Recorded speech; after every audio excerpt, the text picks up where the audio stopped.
अस्सलाम वालेकुम नाज़रीन, आप देख रहे हैं प्रोग्राम तलाश विद सुहेल भट्टी। नाज़रीन, आज हम बात करेंगे कि मुस्लिम लीग नून और पाकिस्तान पीपल्स पार्टी के दरमियान क्यों दूरियां पैदा होने लगी हैं और कुछ ऐसे बयान सामने आ रहे हैं कि कहा यह जा रहा है कि हमारे एक इत्तेहादी हैं, जब मुश्किल में हो तो पाँव पकड़ते हैं वरना गर्दन पकड़ते हैं। इसके साथ बात करेंगे कि सुप्रीम कोर्ट ऑफ पाकिस्तान की जानिब से नैब के तरमीमी कानून को कलअदम करार देने के बाद मुस्लिम लीग नून और पाकिस्तान पीपल्स पार्टी के लिए क्या वाकई खतरे की घंटी बज चुकी है। और उसके साथ साथ बताएंगे आपको कि महंगाई और भारी बिजलों से तो अभी आवाम को रिलीफ नहीं मिला था, लेकिन निगरान हुकूमत ने एक मरतबा फिर पेट्रोल की कीमत में रिकॉर्ड इजाफा करते हुए आवाम के ऊपर एक बम, महंगाई का बम मार दिया। और उसके साथ पावर सेक्टर के अंदर कहां बड़े पैमाने के ऊपर खराबियां मौजूद है और हुकूमत उसकी जानिब तवज्जो नहीं दे रही, उसके ऊपर भी बात करेंगे। तो सबसे पहले हम बात कर लेते हैं मुस्लिम लीग नून और पाकिस्तान पीपल्स पार्टी के दरमियान जो आजकल गर्मा गर्म बयानबाजी का सिलसिला शुरू हुआ है, इसके पसे पर्दा क्या मुहर्रिकात हैं। तो इसके लिए हमें ज्वाइन कर रहे हैं सीनियर रहनुमा पाकिस्तान पीपल्स पार्टी कमर ज़मान कायरा साहब। कायरा साहब, आपका बहुत शुक्रिया। कायरा साहब, सेंट्रल एग्जीक्यूटिव कमेटी की मीटिंग भी हुई और उसके बाद हम देखते हैं कि पहले कुछ नून लीग की जानिब से ऐसे बयान आए, लेकिन उसके बाद पाकिस्तान पीपल्स पार्टी ने भी बड़े दो टोक अंदाज में उन बयान का जवाब दिया। अवाम थोड़े से परेशान है कि कुछ ही रोज कब तक तो बड़े अच्छे इत्तेहादी थे, हर मुश्किल वक्त में मिलजुल कर चलने की बात हो रही थी, लेकिन अब दोनों जमातों में दूरियां क्यों पैदा होना शुरू हुई हैं? मैं अर्ज कर रहा था कि अवाम परेशान नहीं होते, अवाम इस सूरत हाल के आदी होते हैं। हम इत्तेहादी हुकूमत थे, हम एक साथ मिल के शहबाज शरीफ साहब की काबीना के मेंबर्स थे, लेकिन हम अलग अलग जमाते हैं। इलेक्शन हमने अपने अपने लड़ने हैं यकीनन। और ये थोड़ी बहुत तलखी तुंदी इलेक्शन के माहौल में आके अपने अपने तौर पे ये बन जाती है थोड़ी बहुत।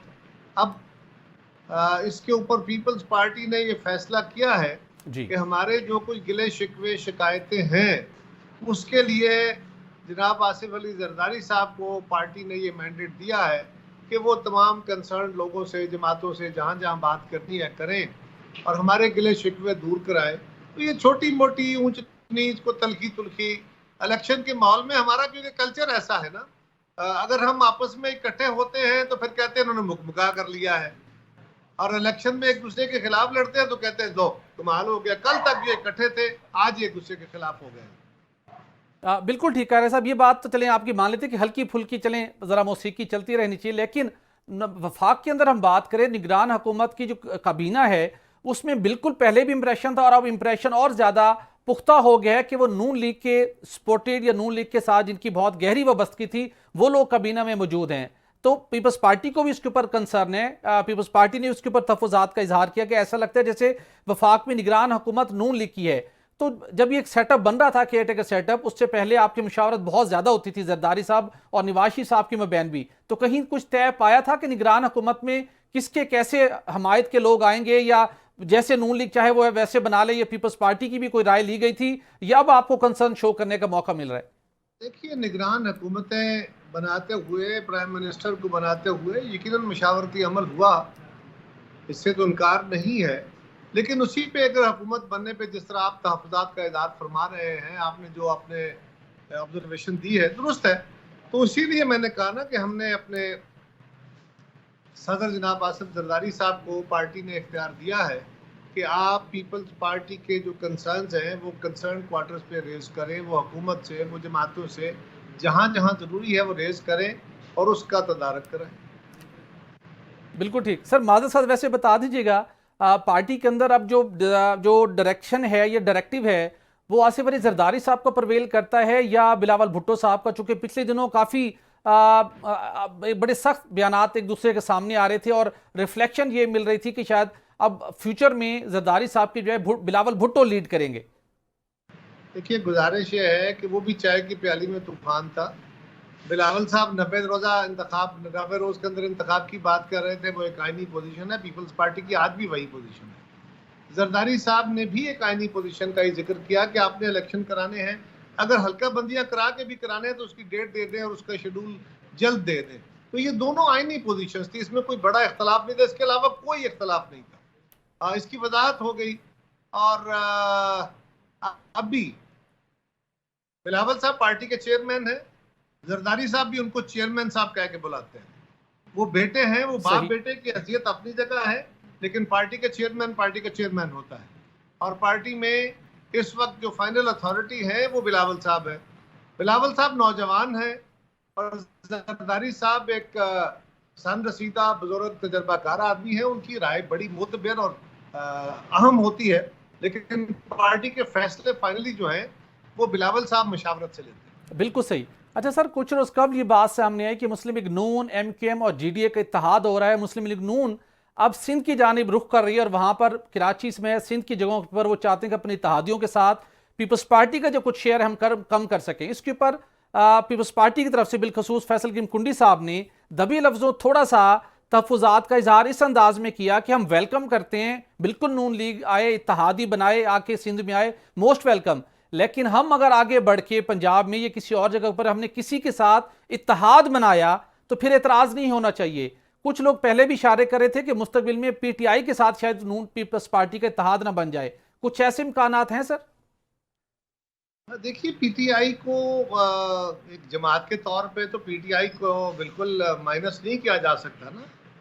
जमात के तौर पे पीटीआई का वो बिलावल साहब ने भी वाजे किया कि जो लोग 9 मई के वाकयात में शामिल नहीं हैं उनसे मुज़ाकरात हो सकते हैं, उनसे बातचीत हो सकती है। और पाकिस्तान की बाकी भी जमातें एक दूसरे की मुतहारफ जमातें होती हैं, उनसे अगर मुज़ाकरात हो सकते हैं तो इनसे क्यों नहीं, और वो बेहतरी के लिए होते हैं। अगला मामला है कि तावन हो सकता है कि नहीं, इत्तेहाद हो सकता है कि नहीं। अभी इसके बारे में कहना कबल अज वक्त है, ये बिल्कुल नामुनासिब है। लेकिन बाकी जमातें, हर जमात आज़ाद है, जिसके साथ चाहे जाके इत्तेहाद करे, जिसके साथ चाहे मुस्लिम लीग जाके सिंध में अपनी जगह बनाना चाहे तो कौन रोकेगा। सब जमातों को फेडरल पॉलिटिक्स करनी चाहिए, बिल्कुल उनका हक है, मुझे तो कोई एतराज नहीं। बिल्कुल ठीक। अच्छा सर, जब आप इक़्तिदार में थे यानी कि वफाकी हुकूमत के साथ इत्तेहाद में थे, उस वक्त जो कंसल्टेशन हुआ करती थी मुस्लिम लीग नून के कायद नवाज शरीफ के साथ, खबरें उस वक्त ये सामने आई थी कि आसिफ अली जरदारी साहब और नवाज शरीफ के मबैन एक अंडरस्टैंडिंग है कि आइंदा इलेक्शन में पंजाब के अंदर मुस्लिम लीग नून पीपल्स पार्टी के साथ कुछ सीट एडजस्टमेंट करेगी या पीपल्स पार्टी के लिए कुछ स्पेस फराहम करेगी ताकि पीपल्स पार्टी दोबारा अपना मकाम पंजाब में हासिल भी कर सके। और प्रोविंशियल फेडरल लेवल के ऊपर कोई एक अंडरस्टैंडिंग की बात हो रही थी। क्या वो कोई माजी में ऐसी बात हुई और अभी इम्कानात हैं कि पंजाब के अंदर नून लीग के साथ आपकी कोई सीट एडजस्टमेंट हो सके? देखिए, आपने जो बात कही है इसका मतलब है पीपल्स पार्टी अपनी रिवाइवल के लिए किसी मुतारफ जमात के साथ किसी मुखालफ जमात से कोई रियायत मांगेगी। ये तो पीपल्स पार्टी के खुमीर के खिलाफ बात है। सही। और ये जो आपने फरमाया कि हमारे साथ कोई सीट एडजस्टमेंट होगा, कोई रियायत होगी, कोई फलान होगा, ये हमारी तरफ से या मुस्लिम लीग की तरफ से तो कभी ऐलान इसका नहीं हुआ। ये तो स्पेकुलेटिव न्यूज थी ना, सीना गजट थे, आपके अंदाजे थे, किसी लीडर ने ये बात नहीं कही थी। लिहाजा उन अंदाजों के ऊपर क्या बात की जा सकती है, और अंदाजे अक्सर गलत होते हैं और इम्कानात भी नहीं है। नहीं, इम्कानात को रूल आउट तो मैं नहीं कर रहा, मैं तो बिल्कुल ये नहीं कह रहा कि नहीं होगा। हमने यही सीखा है माजी के अपने सबकों से और पाकिस्तान के क्राइसिस को देखते हुए कि इस वक्त जरूरत इस अमर की है कि अगर कोई जमातें इत्तेहाद में इलेक्शन लड़े तो अपनी जगह, इत्तेहाद में नहीं लड़ती अपनी जगह इलेक्शन लड़के भी कल इत्तेहादी हुकूमत बन सकती है, वेरी गुड। न बन सके, नथिंग रॉन्ग। अगर किसी जमात की हुकूमत बनती है और कोई जमात अपोजिशन में बैठती है तो दोनों को एक जमहूरी रवैये के मुताबिक अपना रोल अदा करना चाहिए। वो इत्तेहादी हो तो, वो आपस में इख्तलाफ में हो तो, लाइंस के अंदर रह के पॉलिटिक्स करने की जरूरत है। कि जो हम हदूद क्रॉस करते रहे हैं माजी में, उस तरफ नहीं जाना। यही लर्न लेसन है, इसी पे हम तैयार हैं और यही चार्टर ऑफ डेमोक्रेसी की रूह भी थी। बिल्कुल सही, और चार्टर ऑफ डेमोक्रेसी की रूह को बरकरार रहना भी चाहिए। सर ये जरा बताइएगा, फिर नैब के कुछ केसेस के हवाले से बात करेंगे। चलें, अब पीपल्स पार्टी मुतालबा भरपूर तरीके से कर रही है कि आइन के मुताबिक 90 रोज़ के अंदर हर सूरत इलेक्शन होने चाहिए। अभी भी मुतालबा किया कि जल्द अज जल्द election commission of Pakistan election की तारीख दे, लेकिन इलेक्शन की कोई गहमा गहमी दिखाई नहीं देती। क्या इलेक्शन कमीशन ऑफ पाकिस्तान तारीख दे, तारीख के हवाले से क्लैरिटी हो, फिर कोई इलेक्शन का मोमेंटम बनेगा? अभी इलेक्शन शुरू नहीं हुआ, अभी तो हल्का बंदियां हो रही हैं। हल्का बंदियां इलेक्शन का हिस्सा होती हैं, इलेक्शन नहीं होती। तो जब इलेक्शन का शेड्यूल आएगा नेचुरली, लंबा इलेक्शन जो महीनों पे मुश्तमिल होता है ना, वो तो ना इंडिविजुअली लड़ा जा सकता है ना जमातों के तौर पे। ये बड़ा महंगे एक्सरसाइज हो जाती है और ये थका देने वाला काम होता है, इतना आसान नहीं है। आपको अगर नजर आता है कि चंद लोग इकट्ठे हुए और उन्होंने कुछ तहरीक चलाई, फिर हजारों लोगों के मजमे हुए, लीडर रोज तकरीरें कर रहे हैं, जलसे हो रहे हैं। ये बहुत फटीग वाला काम भी है, बहुत खर्चे वाला भी है, और ये बहुत लंबा नहीं चल सकता।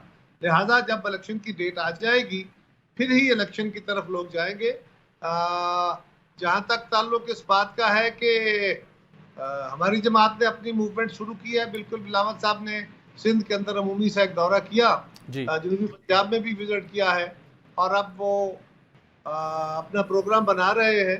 वो जनूबी पंजाब के बाद सेंट्रल पंजाब भी और बाकी सूबों में भी वो विजिट करेंगे, और उसका शेड्यूल इंशाल्लाह जल्द जारी हो जाएगा। सही। लेकिन उसमें भी हमारी कोशिश यह है कि तुंदो तेजी की बजाय अपनी परफॉर्मेंस को सामने रखते हुए हम ज्यादा बिल्कुल बेहतर ठीक, लोगों की।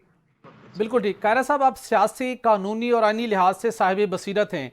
पीपल्स पार्टी ने जो जल्द अज जल्द इलेक्शन कराने का मुतालबा किया है, क्या ये आपको मुतालबा पूरा होता हुआ दिखाई देता है? जनवरी या फरवरी से कब? देखिए, मुतालबा पूरा होना चाहिए। पहली बात तो यह है, क्या ये जमहूरी और आईनी मुतालबा है? बिल्कुल।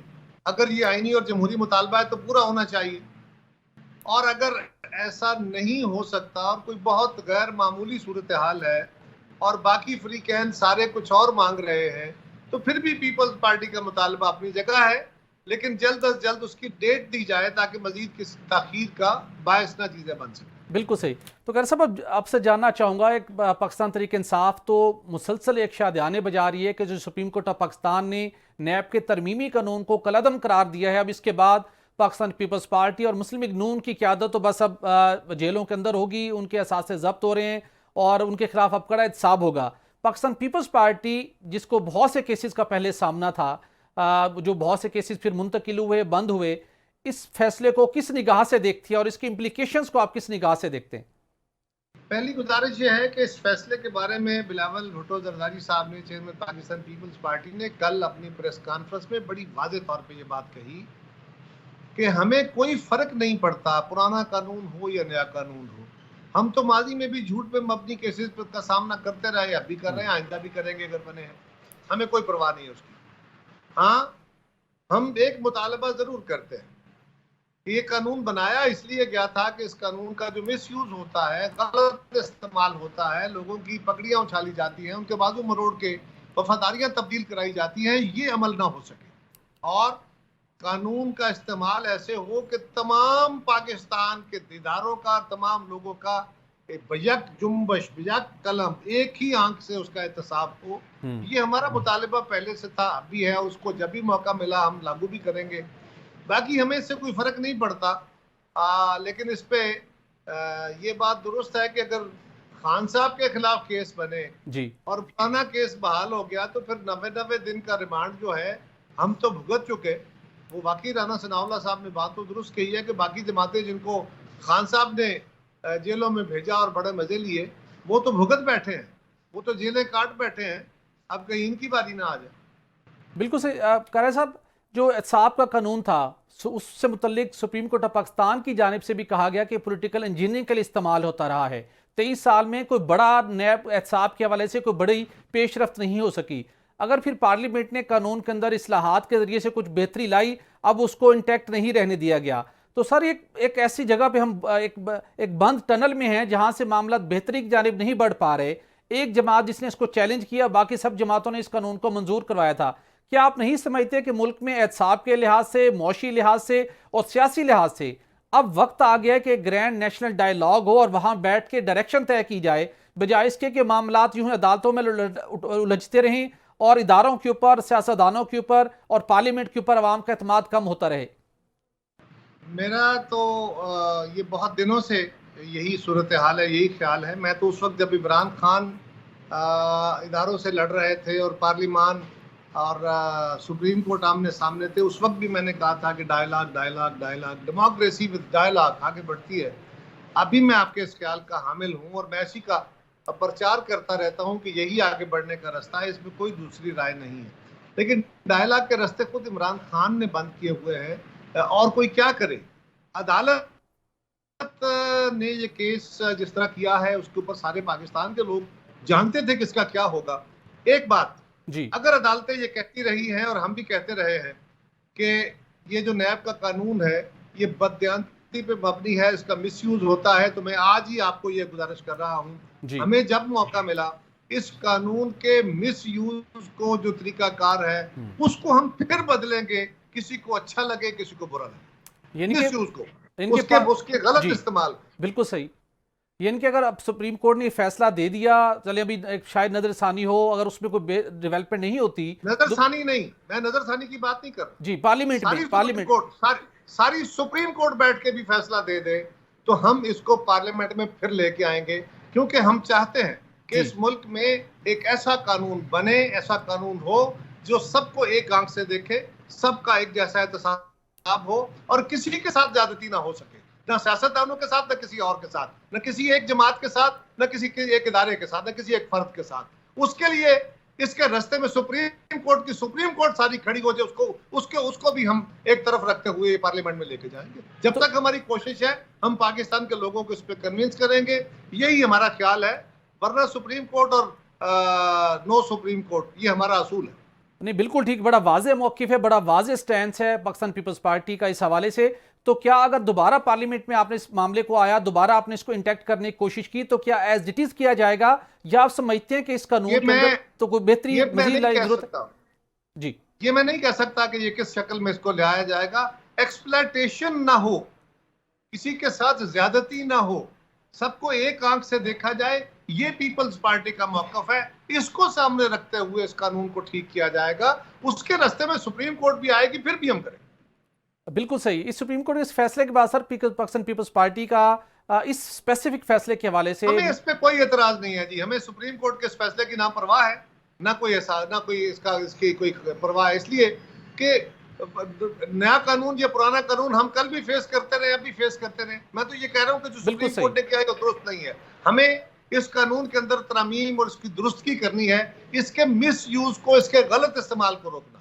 बिल्कुल सही। कैर साहब, आपका बहुत शुक्रिया, बहुत वाज़ेह अंदाज में आपने मौका है कि सुप्रीम कोर्ट का ये फैसला भले बरकरार है, लेकिन पार्लियामेंट में मामला ये दोबारा लाएंगे और इस फैसले को जो बिलखुसूस नैब के कानून से मुतल्लिक है, उस कानून को हम दोबारा इंटैक्ट करने की कोशिश करेंगे, जिससे मुल्क में एहतसाब के नाम के ऊपर एक्सप्लॉयटेशन का रास्ता बंद हो सके। अब हम स्टूडियो से ज्वाइन कर रहे हैं सेनेटर सैफुल्लाह अबड़ो साहब, आप चेयरमैन कायमा कमेटी बराए तवानाई हैं, और उनके साथ हमें ज्वाइन कर रहे हैं अजमल वजीर साहब। अबड़ो साहब, मैं आपसे जानना चाहूँगा, एक जानिब तो अवामी मसाइल हैं जिनके ऊपर हम हमेशा बात करने की कोशिश करते हैं, लेकिन फिर कोई ना कोई ऐसी अनाउंसमेंट आती है या कोई ऐसा फैसला आ जाता है कि फिर तमाम तर तवज्जो उस तरफ शिफ्ट हो जाती है। अगरचे कि आगे चल के हम आपसे बात करेंगे, पावर सेक्टर के हवाले से भी कुछ एक्सक्लूसिव इन्फॉर्मेशन आपके पास है वो शेयर करेंगे, कुछ हमने रिसर्च किए वो भी अपने नाज़रीन के साथ शेयर करेंगे। लेकिन फिल वक्त मैं आपसे जानना चाहूँगा, चूँकि आप खुद पार्लियामेंट में बैठे हैं और इस वक्त हर जो सवाल और जो सिस्टम की स्टेबिलिटी है वो पॉलिटिक्स के साथ जुड़ी हुई है। अब जो सुप्रीम कोर्ट ऑफ पाकिस्तान का फैसला आया है, अब ये बातें हो रही हैं कि आप एक मरतबा फिर कड़े एहतसाब का दौर शुरू होने जा रहा है, फिल वक्त आप इलेक्शन भूल जाएं। क्या आप समझते हैं कि सुप्रीम कोर्ट के इस फैसले के बाद जो इलेक्शन जनवरी या फरवरी में होने की बातें हो रही थी वो हो पाएंगे, या दोबारा नैब का कड़े एहतसाब का सिलसिला शुरू होगा और आवाम को उम्मीद रखनी चाहिए और फिर गैर यकीनी की सूरत हाल यूं ही बरकरार रहेगी? क्या देखते हैं आप? थैंक यू भट्टी साहब। पहले तो देखें, सुप्रीम कोर्ट के डिसीजन का इलेक्शन से कोई ताल्लुक होना नहीं चाहिए। सुप्रीम कोर्ट का डिसीजन था जो आगे जज साहब ने जाते जाते वो लास्ट डे पे दिया। एक्चुअली उनको पहले भी टाइम था, उन्होंने पहले ये जो डिसीजन था वो रिजर्व किया था, तो उनको पहले अनाउंस करना चाहिए था। लेकिन देखें, डिसीजन उनका अपनी जगह है, ये पार्लियामेंट का अख्तियार है ना जी। पार्लियामेंट ने एक डिसीजन लिया, उसको कंट्रोवर्शियल बनाने की मतलब मेरे ख्याल में जो इस लेवल पे आके और इस तरीके से, तो उस पर भी हमें सोचना चाहिए। वो अलग चीज़ है कि जो पार्लियामेंट है उसका डिसीजन था, जो उन्होंने अमेंडमेंट भेजी थी, तो उनको भी ये सोचना चाहिए था कि एक लार्जेस्ट पार्टी जो पीटीआई थी वो हाउस में नहीं थी, क्योंकि ये जब आपने देखा होगा इससे पहले इससे बड़ी तरमीम आई थी, जो 18 तरमीम जब आई थी जिसमें 58(2)B को भी ख़त्म किया गया, वो किससे हुई थी? वो ऐसे हुआ कि जब दोनों बड़ी पार्टी उस टाइम में थी, वो थी नून लीग और पीपल्स पार्टी। वो सब पार्टीज उस पर मुत्तफिक होकर जब डिसीजन आया ना, तो वो डिसीजन पायदार होते हैं, वो अमेंडमेंट भी पायदार होती है। माजी में हुआ है कि मुखालिफ पार्टीज ने किसी न किसी इश्यूज पे बैठे हैं साथ, और कोई जब कानून साजी हुई है, आपने देखा कि 18वीं तरमीम में सूबों को खुद मुख्तियारी काफ़ी दी गई। काफ़ी जो डिपार्टमेंट से वफाक के पास होते थे वो उस अमेंडमेंट के तहत ही गए। उस पर आपने देखा न कोई कोर्ट में गया, न उस पर कोई मतलब कॉम्प्लिकेशंस पैदा हुई, क्योंकि उसमें एक मतलब कंसेंसस पैदा हुआ था सब पार्टी। Exactly. यहाँ इश्यू ये हुआ कि एक बड़ी पार्टी ऐवान में थी नहीं, और पीडीएम और पीपल्स पार्टी ने जो अमेंडमेंट लाई उसमें काफ़ी अमेंडमेंट अच्छी भी थी। आपने देखा जैसे एक अमेंडमेंट थी कि भाई जो इन्वेस्टिगेशन ऑफिसर होगा अगर वो गलत केस मतलब फाइल करता है और आगे जाके वो गलत साबित होता है तो 5 साल की उसकी जो उसके सजा दी गई है। ये यकीन एक अच्छी तरमीम आप देखें। अच्छा, नंबर 2, आपने देखा कि कोई भी अगर किसी बंदे को माजी में फंसाना है, आपने देखा कि उसके खिलाफ एक एनानिमस एप्लीकेशन आ जाती थी नेब में कि भाई एनानिमस एप्लीकेशन वो आपके खिलाफ आ जाए, किसी पॉलिटिशियन के खिलाफ आ जाए, या कोई बंदा जो नापसंद हो उसके खिलाफ आ जाए कि ये आप जो है ना एसेट्स बियॉन्ड मीन है, अभी आप साबित करें। ये बेसिकली साबित एप्लीकेशन एनानिमस पता उसका है नहीं। 22 साल तक तो यही चलता रहा। आप साबित करें कि आपने करप्शन नहीं किसी भी बंदे की पगड़ी उछाल दें आप, और 10 साल के बाद आप साबित कर नहीं ये तो बेगुनाह था। आपने देखा था ना एक ब्रिगेडियर साहब जिसने यहाँ इस्लामाबाद में खुदकशी की, उसका बाद में नेब ने कहा ये तो बेकसूर था। तो वो खून किसके गले में है? तो देखिए ये ऐसी अमेंडमेंट ये लाई गई कि भाई जो इल्जाम लगाता है उसको साबित करना पड़ेगा। एक्चुअली ह्यूमन राइट्स भी यही कहते हैं, आपके जो आइन है वो भी यही कहता है, पाकिस्तान के हर शहरी को ये हक है कि भाई अगर कोई इल्जाम किस पे लगता है तो वो साबित तो करे ना, उसके बाद सबूत होना चाहिए। तो ये ऐसी लेकिन ऐसी अमेंडमेंट भी वो सही नहीं थी कि जो 500 मिलियन की जो करप्शन है उसको आप लीगल करार दे दें। ये पीडीएम का बड़ा ब्लंडर था। उसके अलावा कि भाई जो आदमी करप्शन जो ऑफिसर बैठा है तो उसके बच्चे, उसकी फैमिली, वो उसके नाम पे जो एसेट है वो उसके काउंट नहीं किए जाएंगे। ये ऐसी अमेंडमेंट पीडीएम को भी नहीं करनी चाहिए थी। तो इस पे सुप्रीम कोर्ट को डिसीजन डिटेल में देना चाहिए था, और डिटेल ऐसे नहीं कि आप सारी चीजों को उड़ा के तो आप कह रहे हैं कि नैब कानून के अंदर इस्लाहात की जरूरत थी, लेकिन अगर तमाम स्टेक होल्डर्स इकट्ठे होकर एक इत्तेफाक की राय से कुछ करते तो शायद बेहतर होता। अजमल वजीर साहब, आपसे जानना चाहूंगा, पाकिस्तान तहरीक इंसाफ बहुत खुश है, वो कहती है कि अब पीपल्स पार्टी की लीडरशिप हो, मुस्लिम लीग नून की लीडरशिप हो, अब इनकी खैर नहीं है, इनके दोबारे इनके एहसास से मुंजमद होंगे, इनके खिलाफ कड़ा एहतसाब होगा, इनके हाथ करप्शन से रंगे हुए हैं। दूसरी जानिब नून लीग और पीपल्स पार्टी कहती है कि हमने तो 20-22 साल बहुत देख लिया नैब को, हमारे केसेस तो आज तक साबित नहीं हुए, और अब ये जो केसेस हैं जो नैब का पुराना कानून जो अब बहाल हुआ है उसके मुताबिक अब इस सारे प्रोसेस से गुजरना पड़ेगा पाकिस्तान तहरीक इंसाफ के अरकान को, उनके चेयरमैन को। एक दूसरे के ऊपर मलबा डाल रहे हैं, मुल्क और मुल्क की मौशियत और अवाम बदतरीन मौशी सूरत हाल से दुचार हैं, उस तरफ दोबारा कोई बात नहीं हो पा रही। अब आप क्या समझते हैं जो पुराना कानून है और जो सुप्रीम कोर्ट का फैसला है हमारे इस पोलिटिकल सिनेरियो के ऊपर, उसके क्या असरात मुरतब होंगे आने वाले दिनों में? मेरे ख्याल में अगर बंदियाल साहब के मैं पूरे जितने भी फैसले देखूं उसमें अगर ये वाला जो फैसला है, जो कल वाला फैसला है, वो मेरे हिसाब से ज़बरदस्त फैसला उनका आया है। क्यों? देखिए, उसमें ये तो नहीं हो सकता ना जी कि आप कहें कि जी एक तरफ मुल्क आपका महंगाई की वजह से और इस वक्त पेट्रोल डीजल और जो बिजली के बिल है और वो उसमें लोग जो है ना उसकी सकती ख़त्म हो गई। तो उस दूसरी तरफ जिन शराइत पे IMF के साथ जो मुआहदे हो चुके हैं उसके मुताबिक तो आपको ये रिलेटेड मैं आपसे क्वेश्चन करता हूं, लेकिन जो आप कह रहे हैं सुप्रीम कोर्ट का, चले हम मान लेते अच्छा फैसला है, लेकिन जो हमारा सवाल ये है कि वो फैसला अच्छा है लेकिन जिससे मुतल्लिक फैसला है उस कानून के अंदर बहुत सुकम थे। मैं आपकी एग्जांपल देना चाहूंगा, आपके ऊपर एक इल्जाम लगा, आप सफाइयां देते रहे और सालों बाद आपके ऊपर कुछ साबित नहीं हुआ, लेकिन कोई ऐसा कानून, कोई ऐसा सिस्टम तो होना चाहिए कि अगर आपके ऊपर गलत इल्जाम लगा दिया जाता है, आपको 10-20 साल उसी केस के अंदर लटकाया जाता है और उसके बाद आपको बरी कर दिया जाता है, फिर तो अवाम के साथ, कानून के साथ मजाक है। भट्टी साहब ये नहीं, बिल्कुल ऐसा नहीं है। देखिए, मेरा तो मसला नैब तक तो गया ही नहीं है, मेरा तो मसला नहीं है, मेरा तो इल्जाम तराशी की बात है, वो भी इल्जाम है, आपके ऊपर भी इल्जाम नहीं, मेरा तो एक जेली ऑडियो था जी, उसके लिए एक सूबाई गवर्नमेंट ने कमीशन बनाया, इंक्वायरी कमीशन बनाया, उसमें अल्लाह ताला पाक ने मुझे जो भी उन्होंने उसके लिए TR सेट किए थे, जो भी फ्रेंजे किए, वो सारा कुछ तो उसमें अल्हम्दुलिल्लाह में वो हो गया, सुरखुरू हो गया। अच्छी बात है, लेकिन बड़ा वक्त लगा, आपको बड़ी वजाहतें देना पड़ी। बिल्कुल करना पड़ता है, कुछ चीजें ऐसी होती है जो आप बात कर रहे हैं, लेकिन मैं ये कह रहा हूं कि इन टोटल अगर आप देख ले, इन टोटल आप उसको, ये तो कानून है, आप जिस तरीके से उसको इस्तेमाल करना चाहे, अब कानून को आप गलत नहीं कह सकते हैं, जो बना हुआ है उसमें बड़ी अच्छी बातें भी है, लेकिन दूसरी तरफ उसकी इंप्लीमेंटेशन, वो अगर मैं उसको पॉलिटिकल अपने मकासद के लिए इस्तेमाल करता हूं या अपने पॉलिटिकल अपोनेंट को उसके खिलाफ उसको यूज करता हूं, वो गलत है। अब वो इंप्लीमेंट करने वाले जो लोग हैं जो इस कानून को कर रहे हैं, उसके बारे में तो मैं हमेशा ये कह रहा हूं कि नेब जब से बना है, एक दौर था, मुशर्रफ का दौर था, और वो भी पहले जो एक दो साल थे, चंद साल थे, उसमें उन्होंने बड़ा अच्छा काम किया, बट उसके बाद तो नेब को मेरे ख्याल में ताला लगाना चाहिए था, क्योंकि उसके बाद तो कुछ रिकवरी हुई नहीं है। मेरे ख्याल में एक्सपेंडिचर नेब के जो तनख्वाहें और वो ज्यादा होंगे, उसके बदले में रिकवरी इतनी नहीं होगी।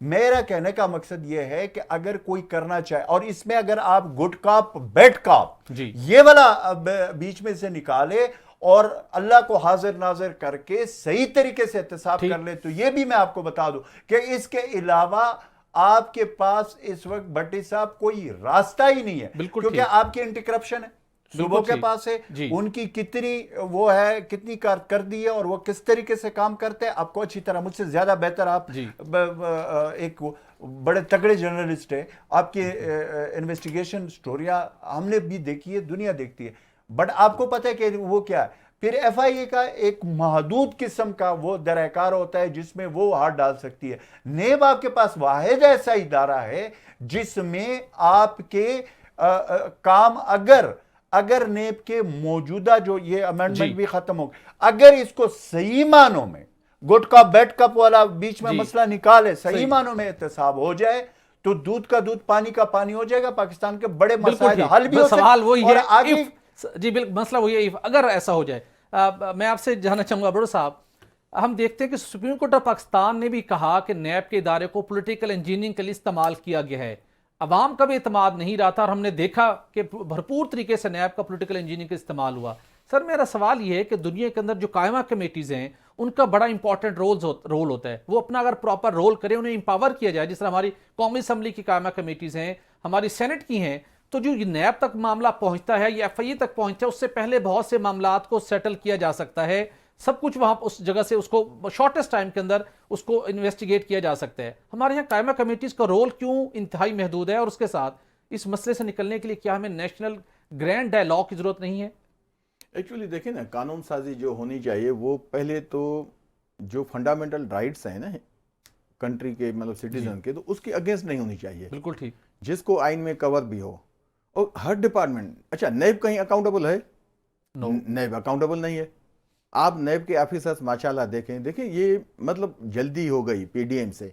एक्चुअली जब 18 में गवर्नमेंट आई तो पीडीएम ने काफ़ी कोशिश की, पीडीएम तो उस वक्त नहीं थी, ये पार्टी इंडिपेंडेंट थी, तो सब लोगों ने हमारी पार्टी को बहुत अप्रोच किया कि जी जो मतलब कानून साजी होनी चाहिए मुख्तलिफ लेवल पे। लेकिन आपको पता है हमारे पास भी बहुत सारे फिलासफर बैठे थे, तो उन्होंने कहा कि ना जी चोरों के साथ तो बैठना नहीं है। तो आपने देखा कि नैब का वही कानून था ना जो 16 महीने अभी क्या हुआ, आपने देखा कि मतलब अभी उनको भी पहला नोटिस तो देखें ना, जैसे हुकूमत गई हमारी तो पहला नोटिस उनको आया ना। उसके बाद आपने देखा कि 190 मिलियन पाउंड्स का जो केस था, जो अलकादिर यूनिवर्सिटी का नाम उसको दिया गया, खान साहब को उस पर उन्होंने देखें कैसे जो है वो टारगेट किया।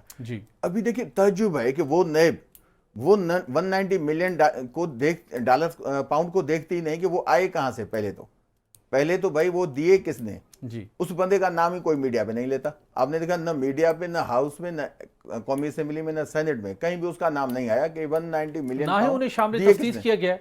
ठीक है, नंबर 2, अच्छा पहले तो ये कि 190 मिलियन पाउंड उस बंदे के पास कैसे आए, उसको किसने दिए? वो प्रॉपर्टीज आप देखें किसकी थी, वो उन्हीं लोगों की थी जो पीडीएम गवर्नमेंट में शामिल थे, उन्हीं के पैसे थे, वही उस जो मलिक रियाज साहब ने 190 मिलियन पाउंड जो अदा किए। तो बात यह है कि टारगेट कौन हुआ? पिक एंड चूज बेसिस पे कि भाई खान साहब को टारगेट करना है।